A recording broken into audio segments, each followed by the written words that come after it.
저는 한미숙입니다. 올해 58세고 30년 동안 대기업 비서실에서 일했죠. 그 밤의 일을 떠올릴 때마다 지금도 가슴이 아려옵니다. 2년 전부터 남동생 재훈과 올케 유진과 함께 살고 있었어요. 평생 혼자 살아온 저에게는 가족과 함께하는 시간이 소중했습니다. 적어도 그때까지는 말이죠. 그날 밤 11시쯤이었어요. 화장실에 가려고 복도를 지나가는데 재훈네 방에서 조그만 목소리가 들렸습니다. 발걸음을 멈춘 저는 무의식 중에 귀를 기울였어요. 엄마, 이모 언제까지 우리 집에 있을 거야? 14살 조카 민수의 목소리였습니다. 저는 깜짝 놀랐어요. 우리 집이라고 말하다니. 이 빌딩은 제 것인데 말이죠. 애가 왜 그런 말을 해? 이모가 우리 키워준 거 모르니. 재훈이 아들을 꾸짖는 소리가 들렸습니다. 저는 안도의 한숨을 쉬었어요. 역시 동생이구나 생각했죠. 그런데 유진의 목소리가 이어졌습니다. 민수야, 엄마가 말했잖아. 이모가 건물을 우리한테 넘기기만 하면 다 해결된다고. 그 순간 제 심장이 쿵 떨어지는 느낌이었어요. 손이 차갑게 식었습니다. 그럼 진짜 이모 내보낼 거야? 민수가 다시 물었어요. 저는 벽에 기대서 더 들어봤습니다. 온몸이 떨렸어요. 민수야, 이모는 나이가 많으시잖아. 혼자 사시면 위험해. 우리가 돌봐드리는 거야. 재훈이 대답했습니다. 하지만 목소리에 진정성이 없었어요. 어쨌든 이 빌딩이 결국 우리 거니까 참아야지. 유진이 말했습니다. 그 말을 듣는 순간 제 가슴이 먹먹해졌어요. 제가 평생을 바쳐 일궈낸 재산을 당연히 자신들 것이라고 생각하고 있었던 거예요. 저는 그 자리에서 움직일 수가 없었습니다. 다리에 힘이 빠졌어요. 벽에 등을 기댄 채로 한참을 서 있었죠. 화장실도 못 가고 방으로 돌아왔습니다. 침대에 누웠지만 잠이 오지 않았어요. 천장을 바라보며 계속 생각했습니다. 정말 저를 돈 때문에 집에 들인 걸까? 저희 가족인 줄 알았는데 말이에요. 가슴 한편이 서늘해졌습니다. 그날 밤 저는 한잠도 자지 못했어요. 새벽이 되어서야 겨우 잠들었습니다. 하지만 악몽만 계속 꿨어요. 제가 길거리에 나앉아 있는 꿈 말이죠. 아침에 일어났을 때 저는 결심했습니다. 이들의 진짜 속마음을 확인해 보겠다고 말이에요. 평생 냉철하게 일해온 제 직감이 틀렸기를 바라면서요. 그 충격적인 대화를 들은 후 며칠 동안 저는 혼란스러웠어요. 동시에 제 인생을 되돌아보게 됐습니다. 어떻게 이런 상황이 벌어진 건지 생각해 보려고요. 저는 1967년생으로 평생을 일에 매달려 살았습니다. 20대 초반부터 대기업에 들어가 비서로 일하기 시작했어요. 그때만 해도 여성이 30년씩 한 회사에서 일하는 건 흔치 않았죠. 처음에는 단순한 서류 정리부터 시작했습니다. 하지만 저는 남다른 관찰력과 꼼꼼함이 있었어요. 상사들의 일정을 완벽하게 관리했고 중요한 미팅에서 필요한 자료를 미리 준비해 뒀습니다. 미숙 씨, 당신이 없으면 회사가 돌아가지 않을 것 같아요. 김 전무님이 하신 말씀이 생각나요. 저는 그분 밑에서 10년 넘게 일했거든요. 제가 가진 정보력과 인맥 관리 능력을 인정받았죠. 비서라는 직업의 핵심은 완벽함이었습니다. 한 번의 실수도 용납되지 않았어요. 임원진의 일정을 착각하거나 중요한 서류를 빠뜨리면 큰일 나는 거죠. 그래서 저는 모든 일을 3번씩 확인했습니다. 30년 동안 그렇게 일하면서 저는 많은 걸 포기했어요. 결혼도 늦었고 아이도 하나밖에 없습니다. 친구들과 만나는 시간도 거의 없었죠. 오직 일만 생각하며 살았어요. 하지만 그 덕분에 저는 남들이 못 가진 걸 얻었습니다. 바로 정보력이었어요. 임원진들의 대화를 들으면서 부동산 시장의 흐름을 파악할 수 있었거든요. 2005년쯤이었나요? 강남 한 상가 건물이 매물로 나왔다는 소식을 들었습니다.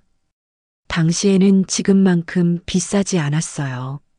15억 정도였죠. 저는 그동안 모은 돈과 은행 대출을 받아서 그 건물을 샀습니다. 주변에서는 모두 말렸어요. 미수가, 비서가 무슨 건물주가 되겠다고 그래. 하지만 저는 확신이 있었습니다. 회사에서 들은 정보들을 종합해 보니 그 지역이 개발될 가능성이 높았거든요. 정말 제 예상이 맞았어요. 몇 년 후 그 일대가 대대적으로 재개발됐습니다. 건물 가치는 몇 배로 뛰었죠. 지금은 50억 원이 넘는 가치를 갖고 있어요. 은퇴할 때쯤 저는 서울에서 손꼽히는 건물주가 됐습니다. 월세 수입만으로도 넉넉하게 살 수 있었어요. 평생 남들을 뒷받침해주던 제가 드디어 제 삶의 주인이 된 거였죠. 그런 저를 보며 재훈이는 항상 부러워했습니다. 누나는 정말 대단해. 나도 누나처럼 성공하고 싶어. 그런 말을 자주 했거든요. 재훈이는 저보다 8살 어렸어요. 어릴 때부터 공부보다는 놀기를 좋아했죠. 대학도 간신히 졸업했고 직장 생활도 오래 못했습니다. 몇 번 사업을 시도했지만 번번이 실패했어요. 그럴 때마다 저는 재훈이를 도와줬습니다. 사업 자금이 부족하면 돈을 빌려줬고 힘들 때는 위로도 해줬어요. 혈육이니까 당연하다고 생각했죠. 유진이랑 결혼할 때도 제가 결혼 비용을 많이 지원했습니다. 신혼집 전세금도 제가 마련해줬어요. 동생이 행복하게 살기를 바라는 마음이었거든요. 하지만 그들이 제 재산을 노리고 있었다니. 가족이라고 믿었던 사람들이 저를 이용하려 했다는 사실이 너무 충격이었어요. 제가 평생을 바쳐 쌓은 모든 것을 당연히 자신들 것이라고 생각하고 있었던 거죠. 2년 전 일을 떠올려 보니 모든 게 계획적이었다는 생각이 들어요. 그때는 몰랐지만 지금 생각해 보면 너무나 뻔한 수작이었죠. 2023년 봄이었습니다. 재훈이가 또 사업에 실패했다는 소식을 들었어요. 이번에는 지인과 함께한 온라인 쇼핑몰 사업이었는데 동업자가 돈을 들고 잠적해버렸다고 하더라고요. 재훈이는 제게 전화를 걸어 울먹이며 말했습니다. 누나, 이번엔 정말 큰일 났어. 빚이 2억이 넘어. 전화 너머로 들리는 동생의 목소리가 너무 절망적이었어요. 저는 가슴이 아팠습니다. 재훈아, 진정해. 누나가 도와줄게. 누나, 미안해. 내가 또 누나한테 손 벌리게 됐네. 재훈이가 훌쩍거리며 말했어요. 저는 그런 동생이 안쓰러웠습니다.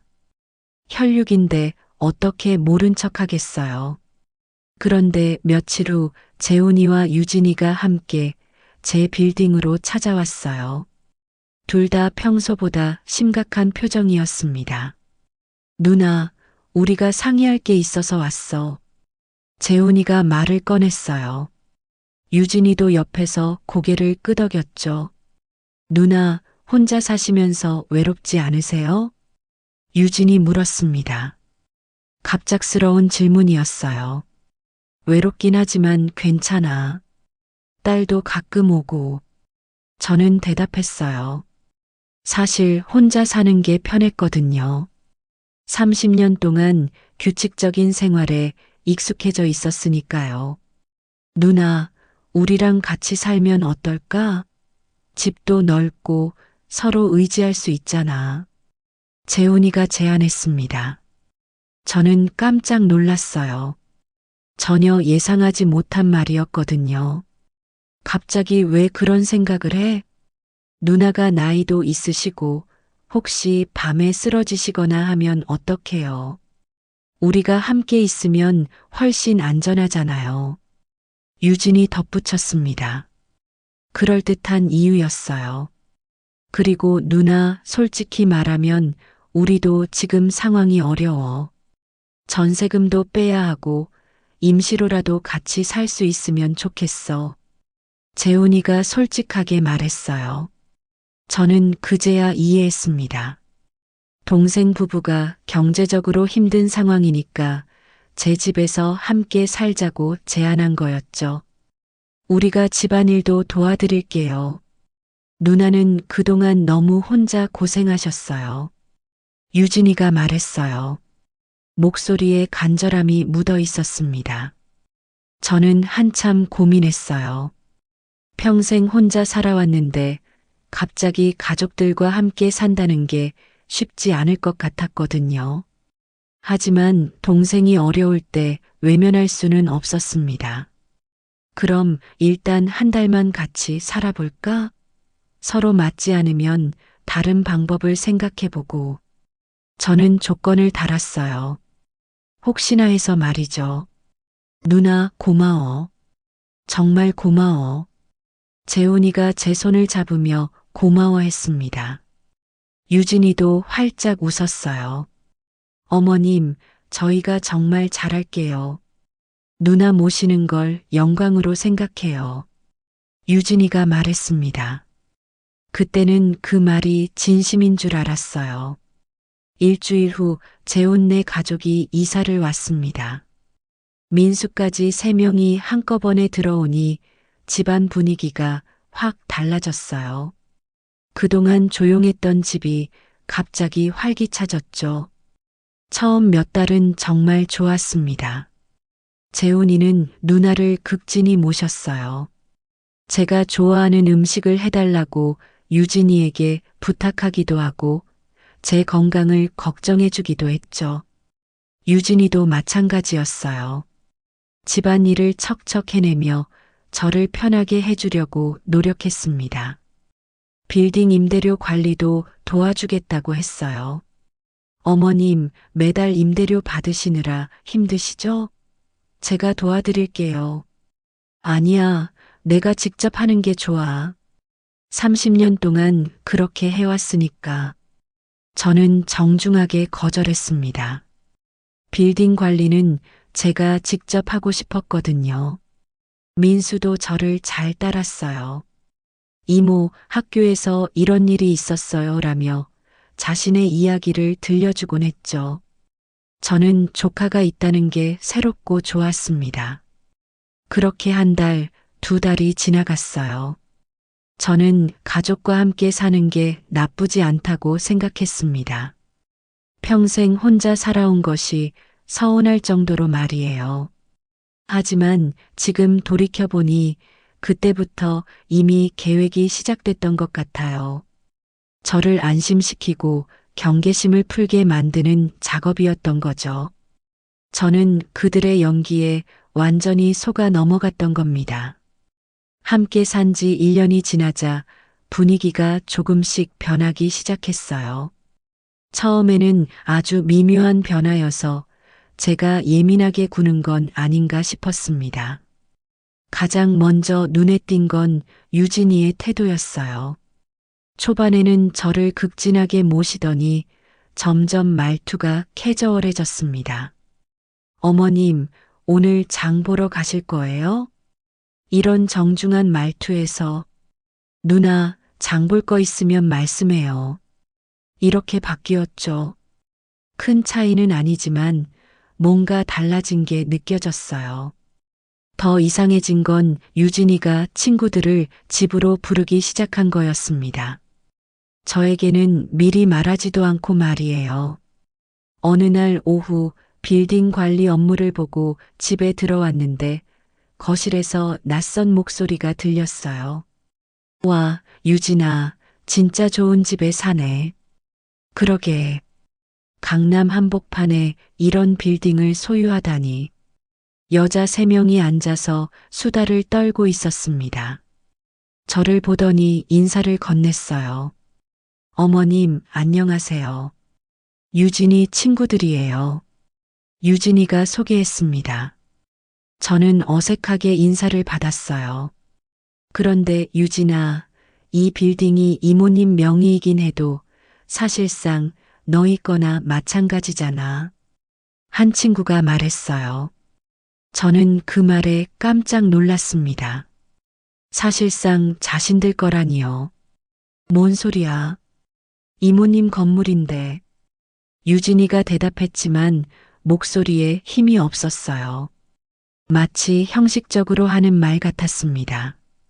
아, 그냥 나중에 상속받을 거라는 뜻이지. 어쨌든 가족이니까. 다른 친구가 웃으며 말했어요. 저는 그 자리에 더 있을 수가 없어서 방으로 들어갔습니다. 그날 밤 저는 많은 생각을 했어요. 유진이가 친구들에게 제 재산을 마치 자신들 것인 양 말하고 있다는 게 불쾌했습니다. 며칠 후에는 더 기가 막힌 일이 있었어요.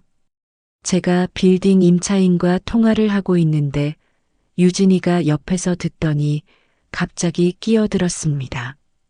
사장님, 저는 한미숙 씨 올케인데요. 혹시 임대료 관련해서 궁금한 게 있으시면 저한테 연락 주세요. 저는 전화를 끊고 유진을 불렀어요. 유진아, 왜 갑자기 내 일에 끼어들어? 어머님, 이제 나이도 있으시고 이런 복잡한 업무는 저희가 도와드려야죠. 아니야, 내가 직접 하는 게 좋겠어. 저는 단호하게 말했습니다. 하지만 유진이 표정이 살짝 굳어지는 게 보였어요. 그 후로도 비슷한 일들이 계속 있었습니다. 빌딩 관리업체에서 전화가 올 때마다 유진이가 대신 받으려고 했어요. 어머님, 제가 받을게요. 아니야, 내가 받을 거야. 이런 실랑이가 반복됐죠. 저는 점점 불편해졌습니다. 재훈이도 달라졌어요. 처음에는 누나 걱정을 많이 해주더니 이제는 제 일정에 간섭하기 시작했습니다. 누나, 오늘 어디 가세요? 빌딩 점검하러 가야 해. 혼자 가시지 말고 나랑 같이 가요. 요새 누나가 자꾸 깜빡깜빡 하시는 것 같아서. 깜빡깜빡 한다니요. 저는 30년 동안 완벽하게 일해온 사람이에요. 무슨 깜빡깜빡 한다는 거죠? 내가 언제 깜빡했어? 지난주에 약속 시간 헷갈리셨잖아요. 재훈이가 말했어요. 하지만 저는 그런 적이 없었습니다. 제가 시간 약속을 헷갈린다고요. 말도 안 되는 소리였어요. 나는 그런 적 없어. 내가 잘못 들었을 거야. 아니에요, 누나. 분명히 3시라고 하셨는데 2시에 오셨어요. 저는 당황했어요. 정말 그랬을까요? 하지만 아무리 생각해도 기억이 나지 않았습니다. 이런 일들이 자꾸 생기니까 저도 혼란스러워졌어요. 정말 제가 실수를 하고 있는 건 아닌가 하는 생각이 들었습니다. 민수도 이상했어요.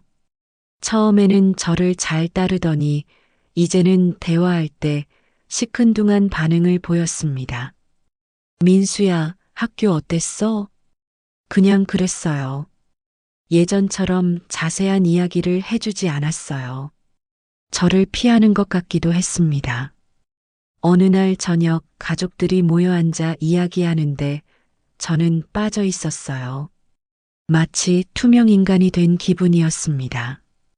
우리끼리 여행 한번 가자. 재훈이가 말했어요. 좋지.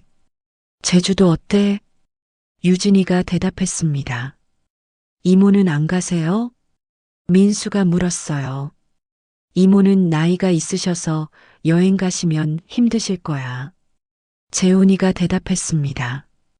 저한테는 묻지도 않고 말이에요. 저는 서운했어요. 가족여행인데 저를 빼고 계획을 세우다니. 혼자 집을 지키라는 거였을까요? 그날 밤부터 저는 이상한 느낌을 지울 수 없었어요. 뭔가 잘못되고 있다는 직감이 들었습니다. 하지만 구체적으로 뭐가 잘못됐는지는 알 수 없었어요. 그 운명의 밤이 왔어요. 2024년 11월 15일. 저는 평생 그날을 잊지 못할 겁니다. 그날 저녁 9시쯤이었어요.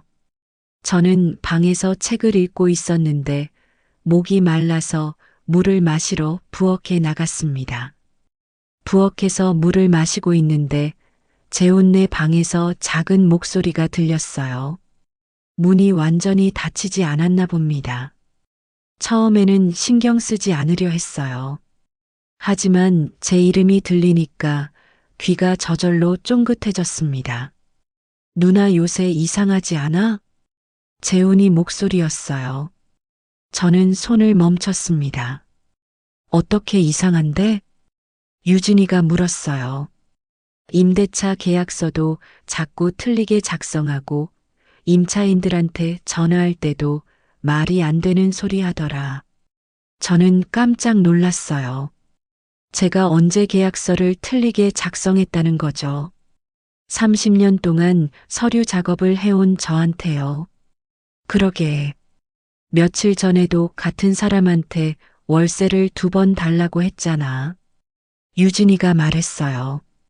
저는 가슴이 뛰기 시작했습니다. 그런 일은 없었거든요. 나도 그때 깜짝 놀랐어. 누나가 그런 실수를 하다니. 재훈이가 말했어요. 목소리에는 걱정이 아니라 어떤 계산이 들어있는 것 같았습니다. 혹시 치매 초기 증상 아닐까? 유진이가 조심스럽게 말했어요. 치매라니요. 저는 온몸에 소름이 돋았습니다. 아직 그 정도는 아닐 거야. 하지만 확실히 예전 같지 않아. 재훈이가 대답했어요. 그럼 어떡하지? 빌딩 관리를 계속 누나가 혼자 하시면 문제가 생길 텐데. 유진이 목소리에 가짜 걱정이 묻어 있었어요. 나중에 치매 진단까지는 아니더라도 기억력에 문제 있다고 소견받으면 우리가 건물 관리 맡을 수 있잖아. 재훈이가 말했습니다. 저는 그 순간 온몸이 얼어붙는 느낌이었어요.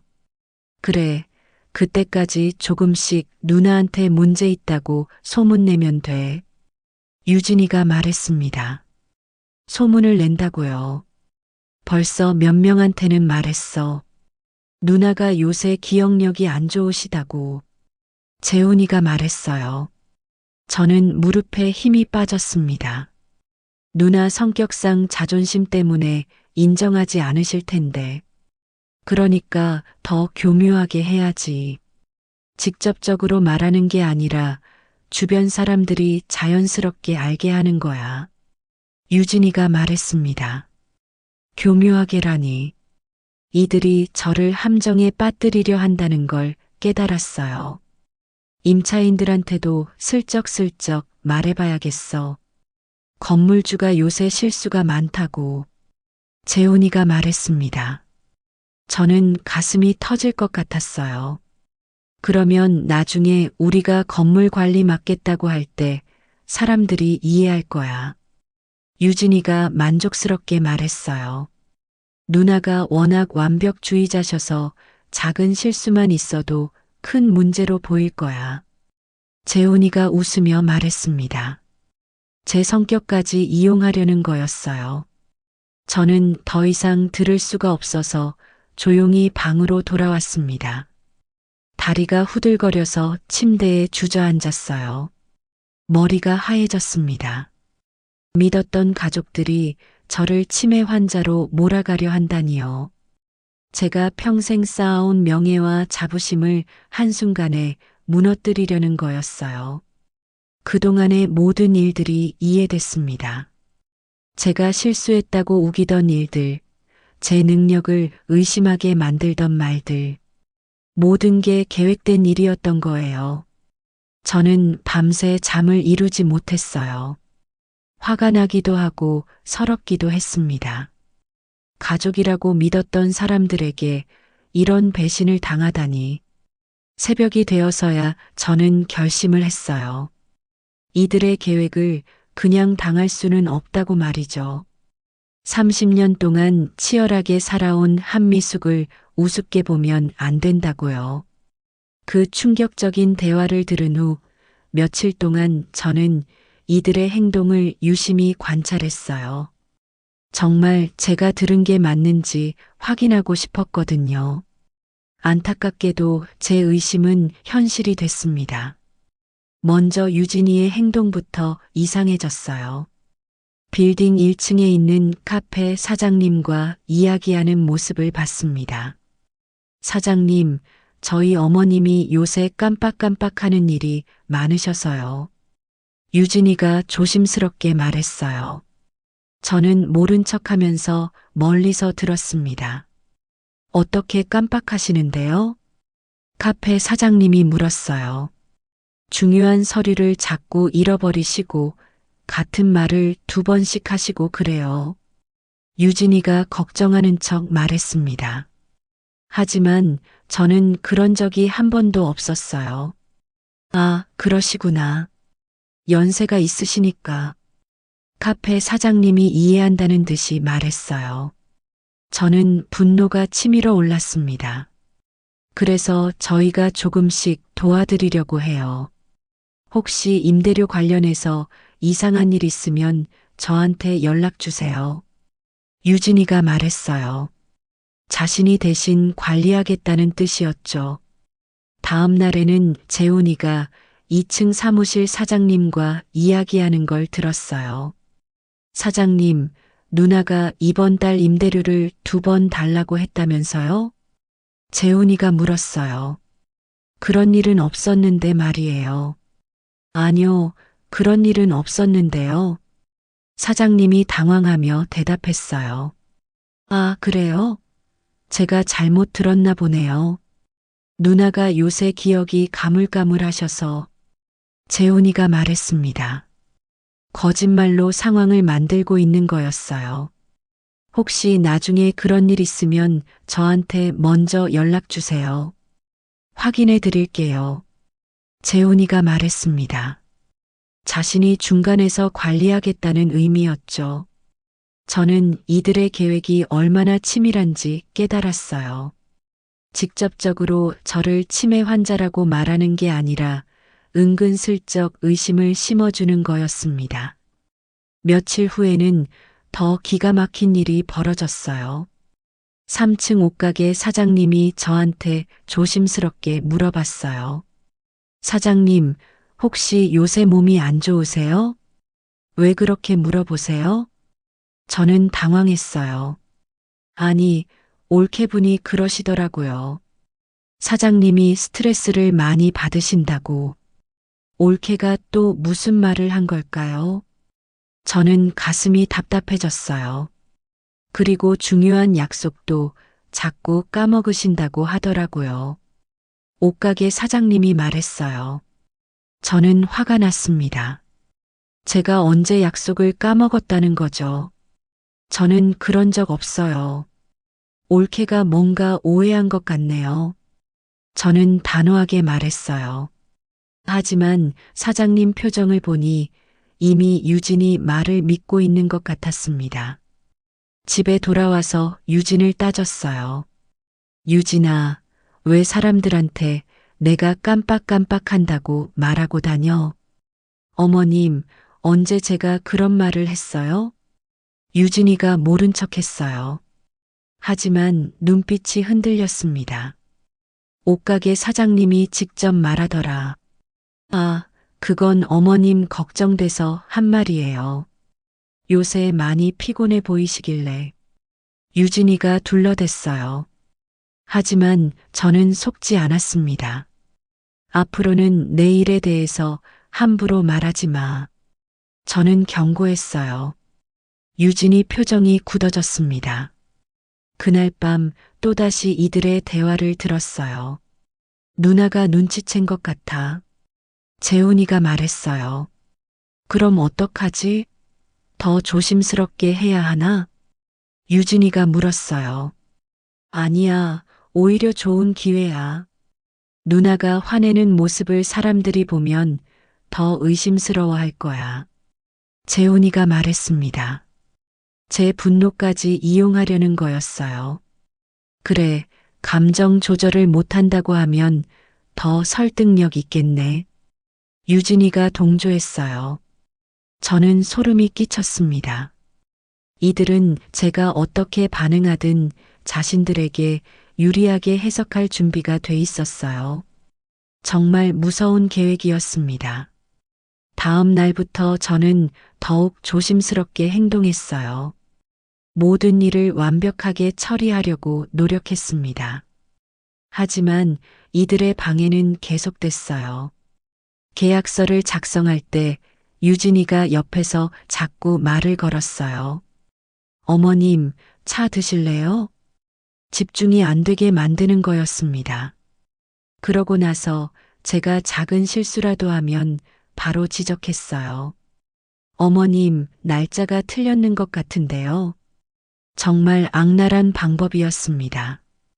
고의로 실수를 유도하고 그걸 문제 삼는 거였어요. 저는 이제 확신했습니다. 이들이 저를 무능한 사람으로 만들어서 빌딩을 빼앗으려 한다는 걸 말이에요. 30년 동안 쌓아온 제 명성과 자존심을 무너뜨리려는 치밀한 계획이었던 거죠. 결정적인 증거를 발견한 건 우연한 기회였어요. 아니, 어쩌면 하늘이 도운 걸지도 모릅니다. 12월 첫째 주였어요. 유진이가 감기에 걸려서 하루 종일 침대에 누워 있었습니다. 평소 같으면 제가 간병을 해주려고 했겠지만 그들의 정체를 알고 난 후로는 마음이 달라져 있었어요. 어머님, 죄송한데 방 청소 좀 도와주실 수 있을까요? 몸살이 심해서 움직이기가 힘들어요. 유진이가 약한 목소리로 말했어요. 평소에 저라면 당연히 도와줬을 겁니다. 알았어. 내가 해줄게. 저는 대답했지만 내심 복잡했어요. 이런 사람을 위해 청소를 해줘야 하나 싶었거든요. 재훈이는 회사에 나가고 민수는 학교에 간 오후 2시쯤이었어요. 저는 유진네 방에 청소기를 들고 들어갔습니다. 침대 주변을 청소하다가 책상 서랍이 조금 열려 있는 걸 봤어요. 평소 같으면 그냥 닫았을 텐데 뭔가 이상한 게 보였습니다. 노트 한 귀퉁이가 삐져나와 있었어요. 그냥 지나칠 수도 있었는데 표지에 제 이름이 적혀 있는 게 보였습니다. 한미숙 빌딩 관리 보고서. 저는 깜짝 놀랐어요. 제가 쓴 적도 없는 보고서인데 왜 제 이름이 적혀 있는 거죠? 주변을 둘러봤습니다. 유진이는 거실 소파에서 자고 있었어요. 저는 조심스럽게 노트를 꺼냈습니다. 첫 장을 펼치는 순간 온몸에 소름이 돋았어요. 7월 10일 임대료 입금 날짜, 헷갈림 재혼 목격. 7월 11일 카페 사장과 약속 시간 착각함 유진 목격. 7월 15일 같은 계약서를 2번 작성함 민수 목격. 페이지를 넘길 때마다 거짓 내용들이 빼곡히 적혀 있었어요. 마치 제가 정말로 그런 실수들을 한 것처럼 날짜와 목격자까지 상세하게 기록되어 있었습니다. 8월 3일 옷가게 사장님께 같은 말을 3번 반복함. 8월 7일 중요한 서류를 냉장고에 넣어둠. 8월 12일 엘리베이터에서 자기가 몇 층에 사는지 헷갈림. 저는 손이 덜덜 떨렸어요. 이런 일들은 단 한 번도 없었거든요. 모두 거짓말이었습니다. 뒷장으로 갈수록 더 심각한 내용들이 나왔어요. 9월 20일 가스레인지를 켜두고 외출함 화재 위험. 9월 25일 밤중에 복도를 배회하며 혼잣말함. 10월 1일 며칠 전에 만난 사람을 기억하지 못함. 저는 분노로 온몸이 떨렸습니다. 어떻게 이런 거짓말을 지어낼 수 있을까요?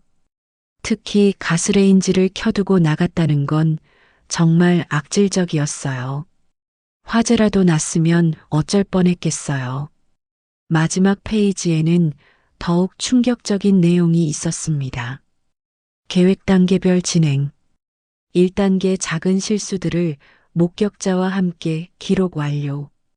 2단계 임차인들에게 자연스럽게 알림 진행 중. 3단계 의사 진찰 권유 후 소견서 확보. 4단계 빌딩 관리권 이양 요청. 아래쪽에는 더 구체적인 메모들이 있었어요. 임차인 증언 확보 방법 직접적으로 말하지 말고 걱정하는 척하며 넌지시 알림. 미숙 누나 성격상 자존심 때문에 반발할 가능성 높은 마이너스 이것도 증상으로 활용 가능. 딸에게는 나중에 알리기. 미리 알면 방해할 수 있음. 저는 노트를 읽으면서 온몸이 부들부들 떨렸어요. 이게 가족이 할 짓인가요? 저를 정신병자로 만들려고 이런 치밀한 계획을 세웠다니. 특히 마지막 문장이 더욱 충격적이었어요. 성공 시 빌딩 소유권 이전까지 고려해 볼 것. 치매 진단 받으면 법적으로도 가능함. 빌딩 소유권까지 빼앗으려는 거였어요. 저는 너무 분해서 눈물이 났습니다. 휴대폰으로 모든 페이지를 사진으로 찍었어요. 증거를 남겨야 했거든요. 손이 워낙 떨려서 몇 번을 다시 찍어야 했습니다. 노트를 원래 자리에 놓고 방에서 나왔어요. 유진이는 여전히 소파에서 자고 있었습니다. 저는 그 모습을 보며 소름이 끼쳤어요. 저렇게 평화롭게 자면서 어떻게 그런 악한 계획을 세울 수 있을까요? 제 방으로 들어가 문을 잠그고 휴대폰 사진들을 다시 봤어요. 볼 때마다 분노가 치밀어 올랐습니다. 30년 동안 성실하게 산 제가 이런 모욕을 당해야 하나요? 그날 저녁 재훈이와 유진이가 자연스럽게 대화하는 모습을 보니 더욱 역겨웠어요. 겉으로는 저를 걱정하는 척하면서 뒤로는 이런 짓을 하고 있었다니. 누나, 오늘 컨디션 어떠세요? 재훈이가 물었어요. 괜찮아. 저는 짧게 대답했습니다. 요새 많이 피곤해 보이시는데 병원 한번 가보시는 게 어떨까요? 유진이가 말했어요. 벌써 3단계를 실행하려는 거였습니다. 필요 없어. 저는 단호하게 거절했어요. 이들의 계획에 넘어갈 수는 없었거든요. 그날 밤부터 저는 복수 계획을 세우기 시작했어요. 30년 동안 비서로 일하며 배운 게 바로 치밀한 계획 수립이었습니다. 이들이 저를 우습게 봤다면 큰 오산이에요. 증거를 발견한 지 일주일 후 하늘이 도와주는 일이 벌어졌어요. 재훈이네 가족이 1박 2일로 여행을 간다고 했습니다. 누나, 우리 제주도로 여행 갈게요. 올해 준비한 가족 여행이에요. 재훈이가 말했어요. 제게는 함께 가자는 말도 없었죠. 누나는 집에서 편히 쉬세요. 우리 없는 동안 자유롭게 지내셔도 돼요. 유진이가 말했습니다. 자유롭게 지내라니요. 제 집인데 말이에요. 언제 출발해? 내일 아침 일찍 갈 거예요. 모레 저녁에 들어올 예정이고요. 저는 속으로 반가웠어요. 이틀 동안 혼자 있을 수 있다니. 제 계획을 실행할 절호의 기회였습니다. 다음 날 아침 7시, 이들이 큰 짐가방을 끌고 나가는 소리가 들렸어요. 누나, 다녀올게요. 잘 다녀와. 저는 침착하게 인사했습니다. 하지만 마음속으로는 이미 행동 계획을 정리하고 있었어요. 문이 닫힌 지 30분 후, 저는 첫 번째 전화를 걸었습니다. 30년 동안 함께 일했던 후배 김 실장에게요. 김 실장은 현재 부동산 전문 변호사로 일하고 있었어요. 제가 가장 믿을 만한 사람 중 하나였습니다. 미숙 선배님, 안녕하세요. 김 실장의 목소리가 반가웠어요. 실장아, 급한 일이 생겨서 전화했어. 시간 있니? 네, 선배님. 무슨 일이세요? 내가 가진 빌딩을 긴급 매각하고 싶어. 전화 너머로 김 실장이 놀라는 기색이 느껴졌어요. 갑자기 왜요? 그 빌딩 정말 좋은 위치인데. 복잡한 사정이 있어. 자세한 건 만나서 이야기할게. 오늘 시간 낼 수 있어? 네, 물론이죠. 오후에 사무실로 오시겠어요? 그래, 이 시에 갈게. 전화를 끊고 저는 두 번째 계획을 실행했어요. 평소 거래하던 부동산 관리업체에 전화를 걸었습니다. 안녕하세요, 한미숙입니다. 아, 사장님. 안녕하세요. 혹시 빌딩 위탁 관리 서비스 하시나요? 네, 물론입니다. 어떤 규모의 빌딩이신가요? 강남 상가 건물이에요. 자세한 건 만나서 상의하고 싶은데. 네, 언제든 방문 드리겠습니다. 오늘 오후 4시에 빌딩으로 와주세요. 모든 약속을 잡고 나서 저는 샤워를 하고 정장으로 갈아입었어요. 30년 동안 입던 업무용 정장이었습니다. 오랜만에 입으니 마음가짐도 달라지더라고요. 오후 2시 김 실장 사무실에 도착했어요. 선배님, 정말 오랜만이에요. 김 실장이 반갑게 맞아줬습니다. 하지만 제 표정을 보더니 금세 심각해졌어요. 무슨 일이세요? 표정이 안 좋으시네요. 저는 그동안의 일을 차근차근 설명했어요. 휴대폰으로 찍어둔 노트 사진도 보여줬습니다. 김 실장은 사진을 보더니 깜짝 놀랐어요. 이게 무슨, 가족이 이런 짓을 했다고요?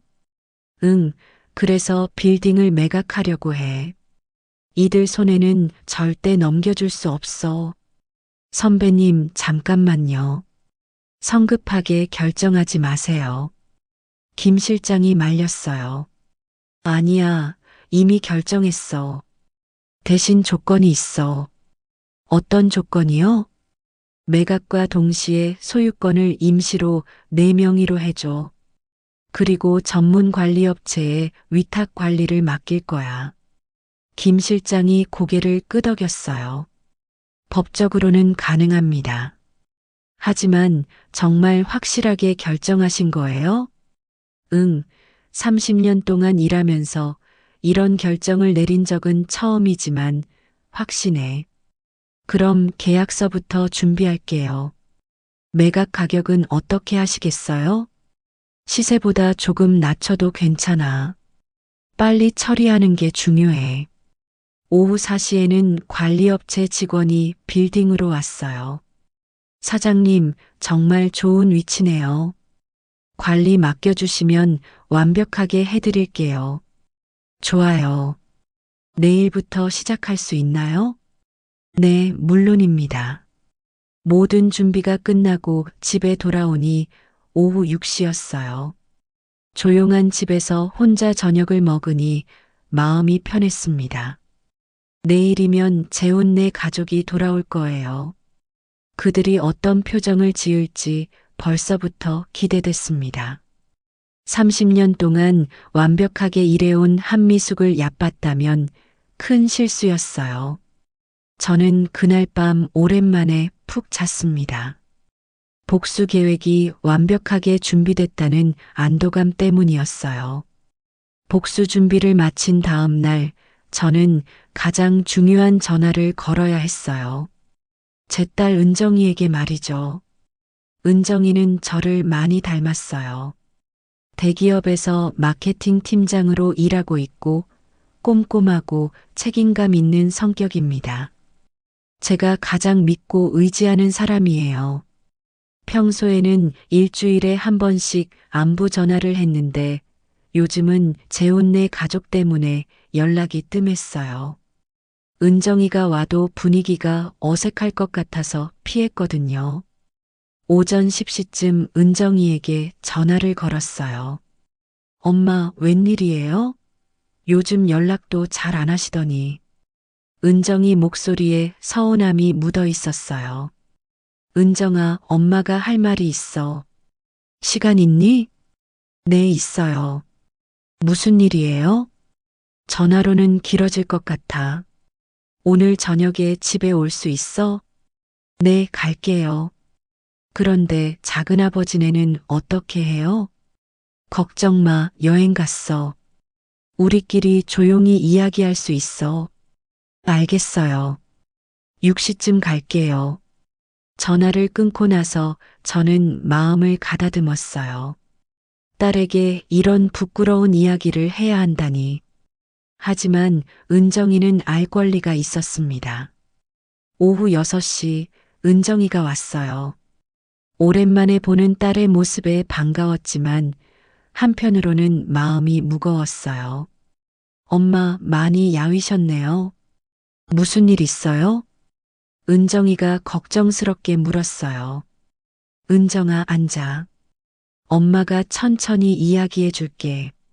저는 그동안의 일을 처음부터 차근차근 설명했어요. 처음에 재훈이네와 함께 살게 된 경위부터 시작해서 이상한 대화를 엿듣게 된 일, 그리고 유진이 노트에서 발견한 충격적인 계획까지 모든 걸 털어놨습니다. 휴대폰으로 찍어둔 노트 사진도 보여줬어요. 이게 뭐예요? 은정이가 사진을 보더니 얼굴이 굳어졌어요. 작은아버지와 작은어머니가 저렇게 거짓말을 지어내서 기록해뒀어. 말이 안 돼요. 어떻게 가족이 이런 짓을. 은정이가 말을 잇지 못했어요. 충격이 너무 컸나 봅니다. 처음에는 나도 믿고 싶지 않았어. 하지만 증거가 너무 확실해. 저는 담담하게 말했어요. 이제는 화가 나기보다 허탈했거든요. 엄마, 진짜 이런 일들이 없었어요? 단 한 번도 없었어. 내가 30년 동안 어떻게 일했는지 너도 알잖아. 은정이 눈에 눈물이 고였어요. 엄마, 제발 우리 집에 오셔서 함께 사세요. 그동안 얼마나 힘드셨어요. 딸이 우는 모습을 보니 제 마음도 아팠어요. 은정아, 울지 마. 엄마는 괜찮아. 어떻게 괜찮아요? 작은아버지네가 엄마를 치매 환자로 만들려고 했는데, 그래서 엄마가 결정한 게 있어. 저는 딸에게 제 복수 계획을 설명했어요.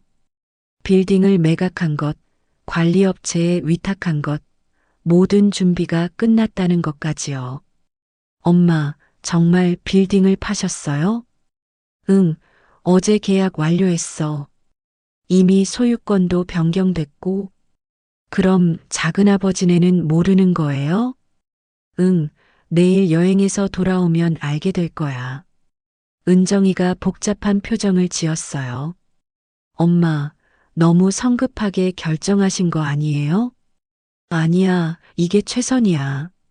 내 재산을 지키는 유일한 방법이었어. 그래도 가족인데. 은정아, 가족이라고 해서 모든 걸 용서해야 하는 건 아니야.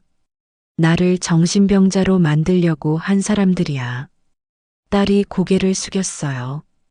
제 말이 맞다는 걸 알고 있었겠죠. 엄마, 앞으로 어떻게 하실 거예요? 작은 아파트 하나 구해서 혼자 살 거야. 평생 그렇게 살아왔으니까 괜찮아. 엄마 혼자 두고 갈 수 없어요. 우리 집으로 오세요. 은정아, 내 생각은 고맙지만 엄마는 독립적으로 살고 싶어. 대신 자주 만나자. 은정이가 한참 생각하더니 말했어요. 그럼 제가 엄마 아파트 구하는 거 도와드릴게요.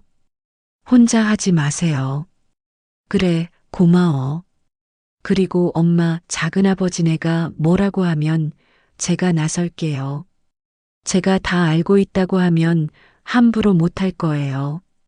딸의 든든한 지원이 고마웠어요. 은정아, 엄마가 이런 일로 너한테 걱정 끼쳐서 미안해. 무슨 소리예요? 가족이 엄마를 괴롭히는데 제가 모른 척 할 수는 없죠. 그동안 연락 못한 것도 이 때문이었어.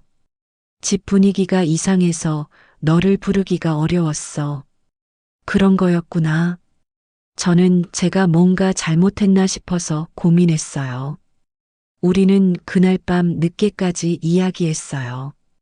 오랜만에 딸과 둘이서 마음 놓고 대화하니 마음이 한결 가벼워졌습니다.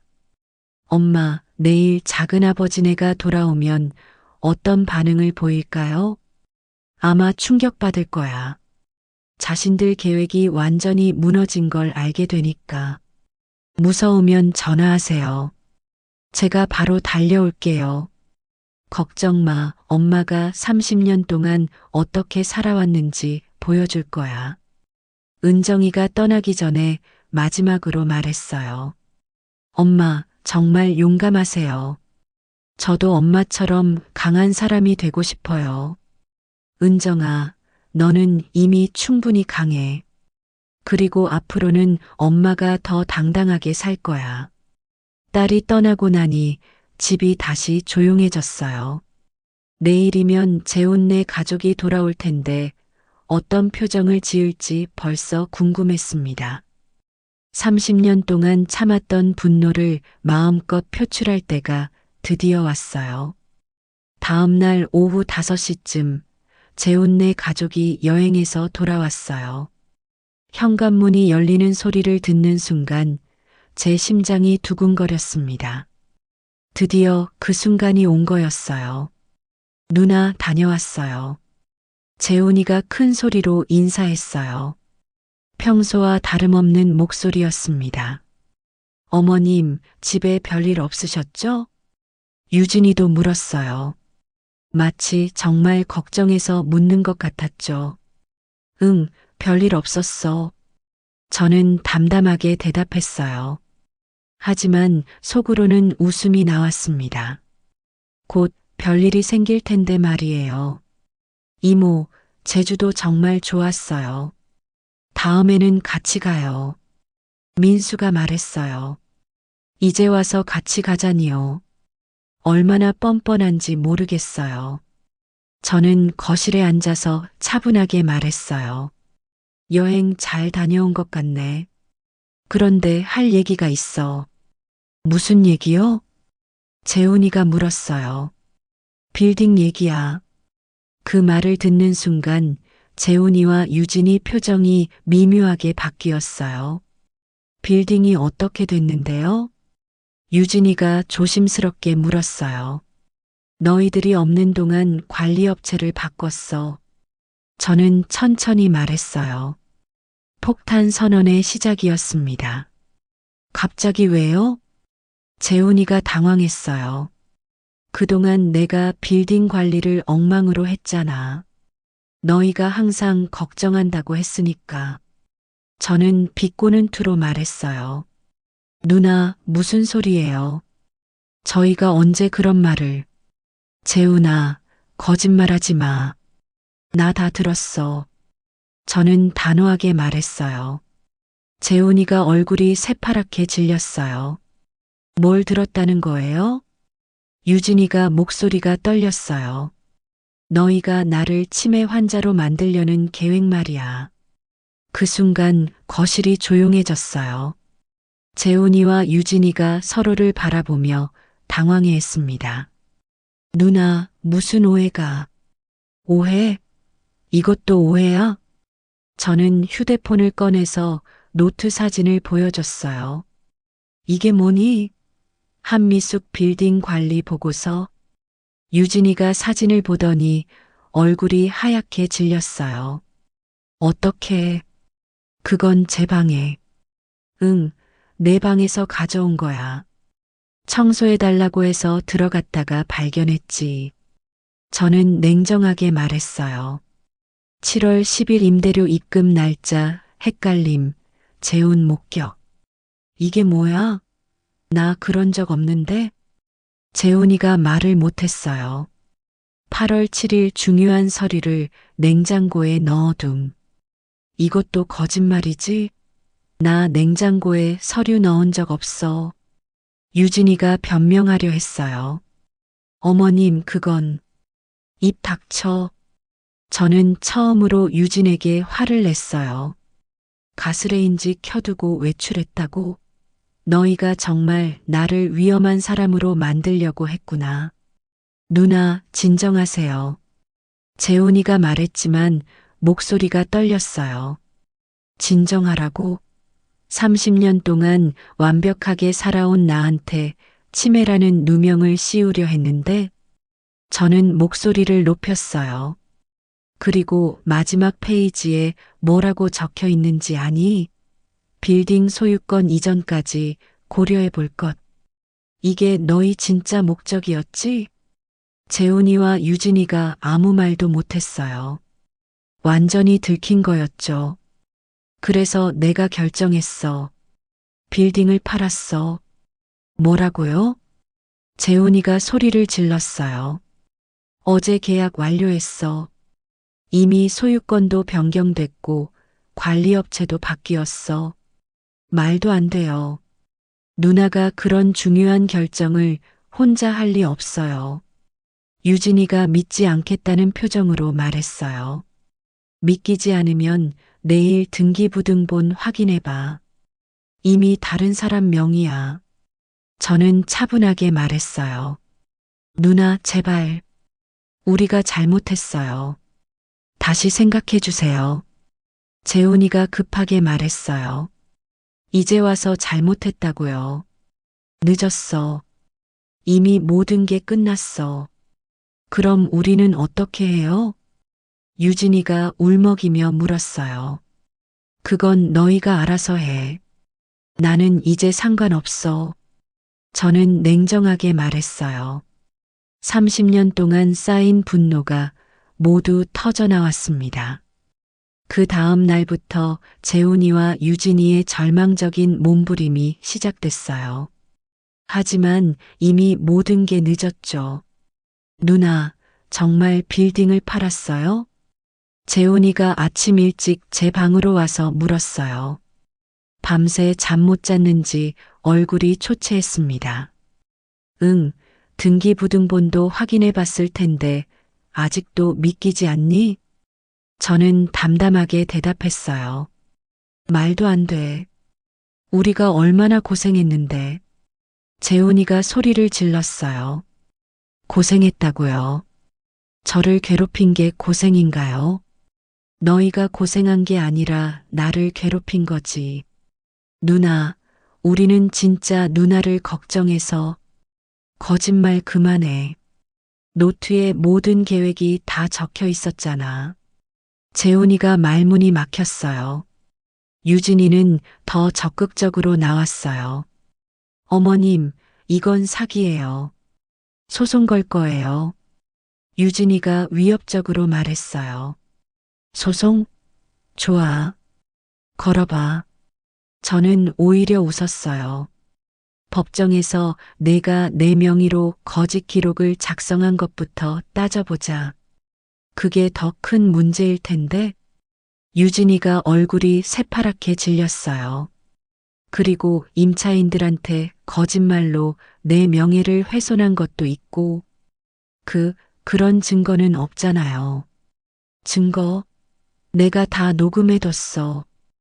사실 녹음은 안 했지만 겁을 주려고 한 말이었어요. 효과가 있었죠. 녹음까지. 유진이가 절망적인 표정을 지었어요. 법정에서 만나면 누가 더 부끄러울지 궁금하네. 저는 자신 있게 말했어요. 재훈이가 갑자기 무릎을 꿇었어요. 누나, 제발. 우리가 잘못했어요. 빌딩을 다시 사주세요. 일어서. 저는 차갑게 말했어요. 30년 동안 너를 도와준 게 이런 배신을 당하기 위해서였니? 누나, 이제 내 얘기는 끝났어. 언제까지 여기 있을 거니? 제가 직접적으로 나가라고 말하자 재훈이가 충격을 받은 표정이었어요. 누나, 우리가 갈 곳이 없어요. 그건 내 문제야. 2년 전에 전세금은 어디 갔어? 사업 실패하면서 다 날렸어요. 그럼 다시 벌어. 저는 냉정하게 말했어요. 더 이상 도와줄 생각이 없었거든요. 며칠 후 더 충격적인 소식을 들었어요. 은정이가 전화로 알려준 거였는데 재훈이가 회사에서 해고됐다고 하더라고요. 엄마, 작은아버지가 회사에서 횡령한 게 들통났대요. 횡령? 저는 깜짝 놀랐어요. 회사 돈을 빼돌려서 주식 투자했다가 손실 본 것 같아요. 얼마나? 5천만 원 정도 된대요. 저는 한숨을 쉬었어요. 정말 끝까지 문제만 일으키는구나 싶었습니다. 그래서 경찰서에 고발장도 접수됐고 내일부터 출근 안 해도 된다고 하더라고요. 재훈이는 집에서도 술만 마시며 지냈어요. 다 내 때문이야. 누나가 빌딩만 안 팔았어도 술에 취해서는 저한테 화를 냈죠. 내 때문? 내가 횡령한 것도 내 때문이니? 누나가 도와주지 않으니까 어쩔 수 없었잖아. 정말 뻔뻔한 소리였어요. 유진이는 동네에서 발 붙이기 어려워졌어요. 빌딩 임차인들한테 거짓말한 게 소문이 나면서 돈만 밝히는 사기꾼이라는 말까지 들었거든요. 어머님, 이 동네에서는 더 이상 살 수 없을 것 같아요. 유진이가 눈물을 흘리며 말했어요. 그럼 다른 곳으로 이사가. 이사갈 돈이 어디 있어요? 그건 내가 해결할 문제야. 저는 더 이상 동정하지 않았어요. 민수도 학교에서 왕따를 당하고 있다고 하더라고요. 아버지 횡령 소식이 학교까지 퍼진 모양이었어요. 이모, 다른 학교로 전학가고 싶어요. 민수가 말했어요. 불쌍하긴 했지만 어쩔 수 없었습니다. 그건 너희 부모가 결정할 일이야. 한 달쯤 지나자 재훈이네 가족이 결국 짐을 쌌어요. 갈 곳이 마땅치 않아서 유진이 친정으로 들어간다고 하더라고요. 누나, 정말 이렇게 헤어져야 하나? 재훈이가 마지막으로 물었어요. 응, 이제 남남이야. 저는 단호하게 대답했어요. 누나가 이렇게 냉정한 사람인 줄 몰랐어. 냉정한 게 아니라 배신당한 거야. 30년 동안 쌓아온 신뢰를 너희가 배신한 거지. 재훈이가 더 이상 할 말이 없었나 봐요. 고개를 숙이고 나갔습니다. 집이 다시 조용해지니 오히려 편했어요. 그동안 얼마나 스트레스를 받았는지 모르겠어요. 재훈이네 가족이 떠나고 일주일 후 저는 본격적으로 새로운 삶을 시작했어요. 빌딩을 판 돈으로 강남 근처의 작은 아파트를 샀습니다. 28평 정도의 아담한 공간이었어요. 30년 동안 혼자 살았던 저에게는 충분했죠. 엄마, 정말 여기서 살 거예요? 은정이가 걱정스럽게 물었어요. 응, 마음에 들어. 조용하고 깨끗하고 너무 작은 것 같은데. 혼자 살기엔 딱 좋아. 빌딩은 너무 컸어. 사실 빌딩에서의 마지막 몇 년간은 행복하지 않았어요. 재혼이네 가족과 함께 살면서 스트레스만 받았거든요. 새 집으로 이사하면서 모든 걸 새롭게 정리했어요. 오래된 가구들은 버리고 심플한 가구들로 바꿨죠. 30년 동안 모은 물건들을 이렇게 정리하니까 마음이 후련해. 혼자 중얼거리며 정리를 했어요. 가장 기분 좋았던 건 아무도 간섭하지 않는다는 거였어요. 제가 하고 싶은 걸 마음대로 할 수 있었거든요. 아침에 일어나서 커피를 마시며 책을 읽는 시간. 예전에는 유진이가 자꾸 말을 걸어서 집중할 수 없었는데 이제는 마음 편하게 즐길 수 있었어요. 정말 오랜만에 제대로 된 휴식이네. 오후에는 근처 공원을 산책했어요. 혼자 걸으며 생각을 정리하는 시간이 좋았습니다. 재훈이네에 대한 소식도 가끔 들려왔어요. 은정이를 통해서 말이죠. 엄마, 작은아버지 근황 들으실래요? 별로 궁금하지 않아. 그래도 말해봐. 유진 이모 친정에서 살고 있는데 눈치 보이게 살고 있대요. 그럴만하지. 작은아버지는 아직 취업을 못했고 민수는 시골 학교로 전학 갔대요. 안타깝긴 했지만 자업자득이라고 생각했어요. 횡령권은 어떻게 됐어? 합의했대요. 변제하는 조건으로. 돈은 어떻게 마련했을까? 유진 이모 친정에서 도와준 것 같아요. 몇 달 후에는 더 놀라운 소식을 들었어요. 엄마, 작은아버지네가 이혼한대요. 이혼? 유진 이모가 참다 못해 이혼 신청했대요. 저는 놀라지 않았어요. 예상했던 일이었거든요. 민수는 엄마인 유진 이모가 키운대요. 가족이 완전히 해체된 거였네요. 하지만 저는 죄책감을 느끼지 않았어요. 제가 한 게 아니라 자신들이 선택한 결과였으니까요. 한편으로는 제 삶이 점점 풍요로워졌어요. 빌딩을 판 돈을 투자해서 안정적인 수익을 얻고 있었고 시간적 여유도 많아졌거든요.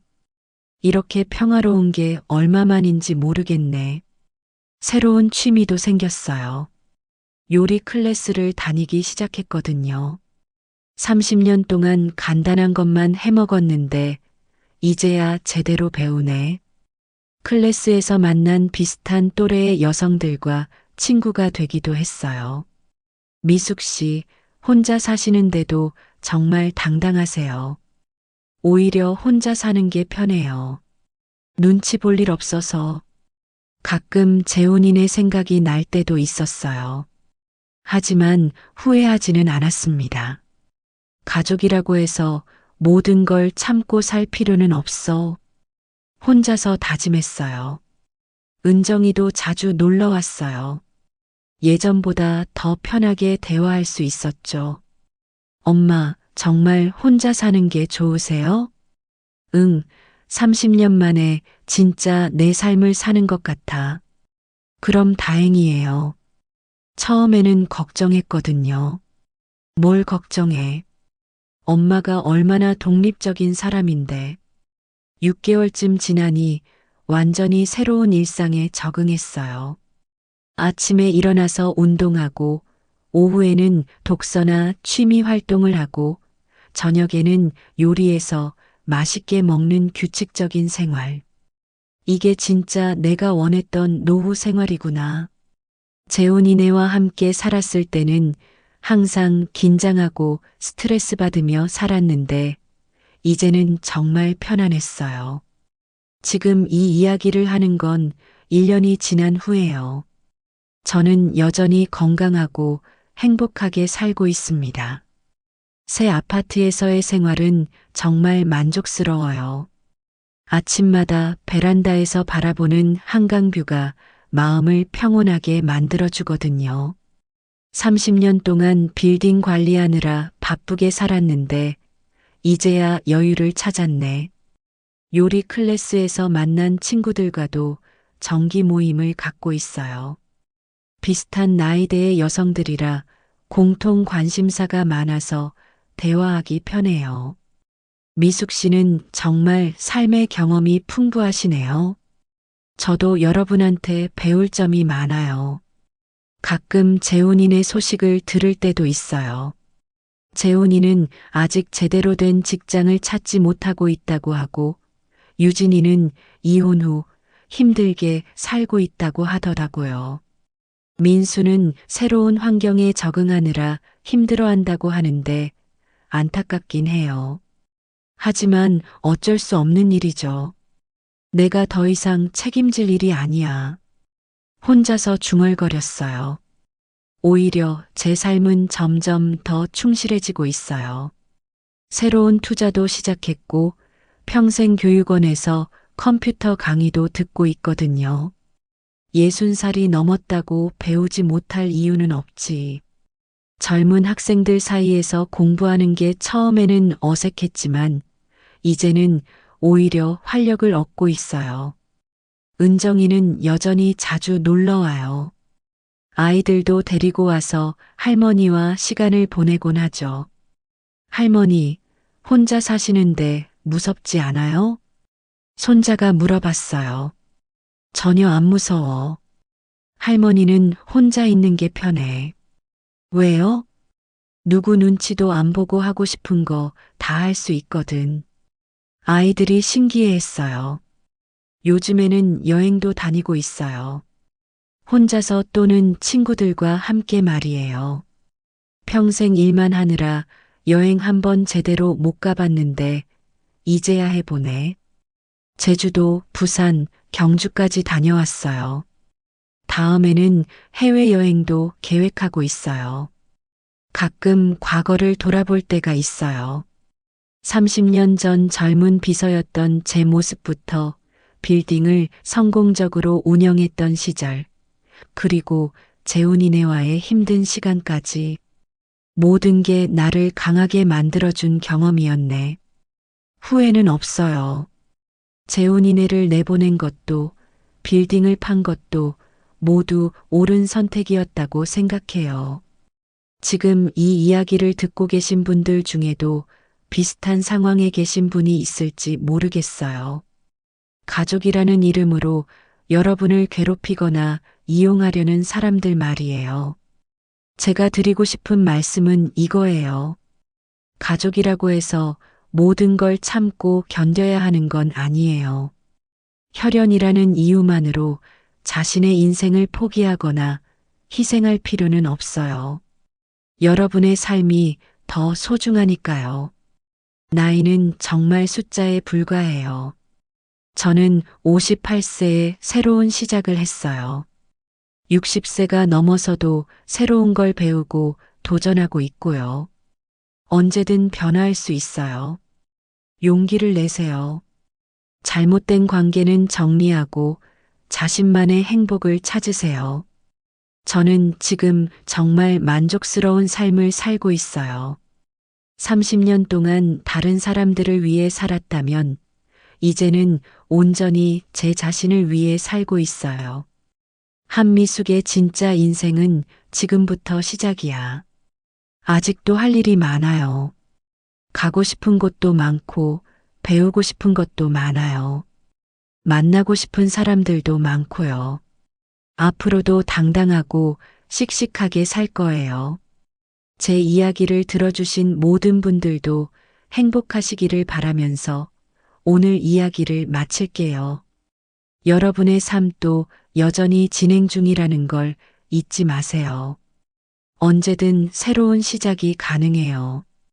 오늘 이야기가 좋으셨다면 구독과 댓글, 알림 설정 잊지 마시고 소중한 댓글 하나가 큰 힘이 됩니다. 시청해 주셔서 진심으로 감사드립니다.